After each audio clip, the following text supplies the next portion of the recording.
E aí, pessoal? Bem-vindos de volta ao canal Projeto Entendendo as Lições Bíblicas. Hoje a gente traz aquela apresentação explicativa da lição que, olha, sem dúvida nenhuma aborda uma das histórias mais impactantes de toda a Bíblia. Vamos mergulhar na lição 7 dos adultos da CPAD, uma prova de fé, a entrega de Isaac. O nosso objetivo aqui é pegar toda aquela riqueza da revista e transformar numa conversa super clara para ajudar a gente a fixar esse conteúdo de vez, passando pelos tópicos, subtópicos e a conclusão. Vamos juntos entender esse momento em que o maior teste imaginável caiu direto nos ombros do patriarca. Para começar, o nosso textuário já joga logo de cara o peso absurdo desse estudo. Presta atenção nesse pedido que Deus faz em Gênesis 22, versículo 2. É quase incompreensível, né? Ele vira para Abraão e pede o filho, o único filho, aquele que ele ama, para ser oferecido em holocausto. Gente, pensa bem, não era só um sacrifício qualquer. Era a entrega absoluta daquela promessa, da esperança, do milagre que ele e Sara esperaram a vida inteira para ver acontecer. É exatamente nessa base bíblica fortíssima que a nossa conversa de hoje está ancorada. E só para todo mundo se situar, a gente vai seguir direitinho a estrutura da nossa revista.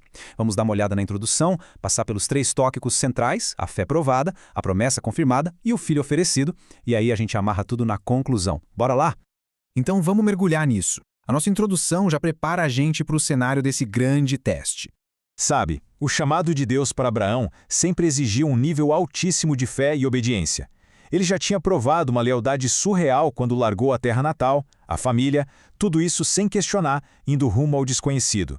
Só que agora, o Todo-Poderoso resolveu testar essa fé não com bens materiais ou terras, mas com o que ele mais esperou e com certeza mais amava, o próprio Isaac. O nível de exigência espiritual aqui literalmente vai às alturas. Tópico 1. Abraão tem a sua fé provada. E para entender o tamanho disso, a gente tem que lembrar do contexto desse milagre. O nosso auxílio bibliológico traz um aprofundamento teológico muito bacana sobre a origem da palavra fé, no grego, pistes.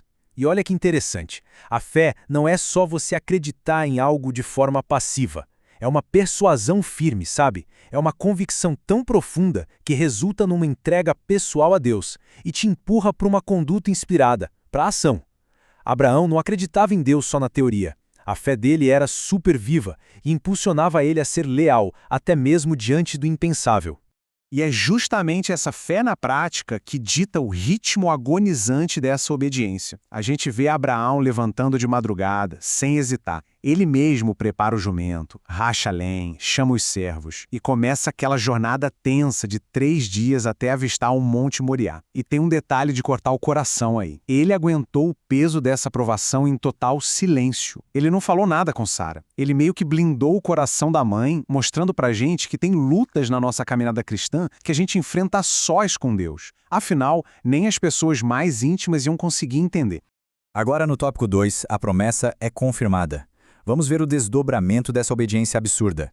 E isso ilustra brilhantemente uma das conexões mais fantásticas entre o Antigo e o Novo Testamento. Isaac é o que a gente chama de tipo, uma prefiguração de Cristo. E, gente, os paralelos são de arrepiar. Isaac se entrega ao pai para o sacrifício, Jesus dá a sua vida voluntariamente, Isaac é salvo da morte, como se tivesse ressuscitado ali aos olhos do pai, e Jesus teve de fato a ressurreição literal e gloriosa. O patriarca confiava de verdade que Deus seria poderoso o suficiente para ressuscitar o menino dos mortos.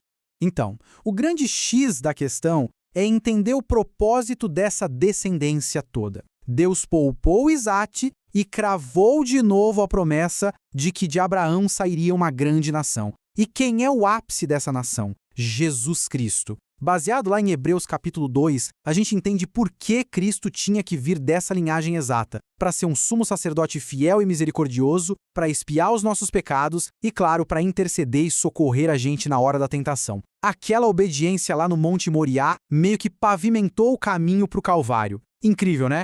Chegando no tópico 3, Abraão ofereceu o seu único filho. Aqui a gente muda um pouco o foco, olhando para a atitude do Isaac também. A revista destaca um ponto muito real. Isaac já era um jovem bem forte. Ele facilmente poderia ter resistido ao pai idoso, mas ele também tinha fé.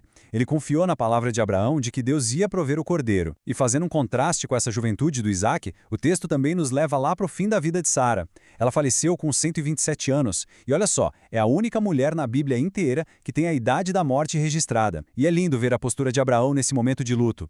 Ele tinha um testemunho tão absurdo, tão respeitado pelo povo daquela região, que chegaram a oferecer uma sepultura de graça para ele. Mas, sempre humilde e íntegro, ele recusou a doação da cova de Macpela e fez questão absoluta de comprar o pedaço de terra pelo preço justo para honrar a esposa. Que caráter! Caminhando para nossa conclusão. Exemplo de vida. Vamos amarrar tudo isso com a nossa realidade. Mas antes, para fixar muito bem esse conteúdo e deixar todo mundo afiado para o debate na escola dominical, vamos fazer um bate-bola rápido daquela sessão Revisando o Conteúdo. Primeira pergunta: o que Abraão disse aos seus ajudantes que demonstrava a sua confiança em Deus? A resposta está lá em Gênesis 22, versículo 5, e é teologicamente fantástica. Ele disse: eu e o moço iremos até ali, e havendo adorado, tornaremos a vós. Prestaram atenção no plural?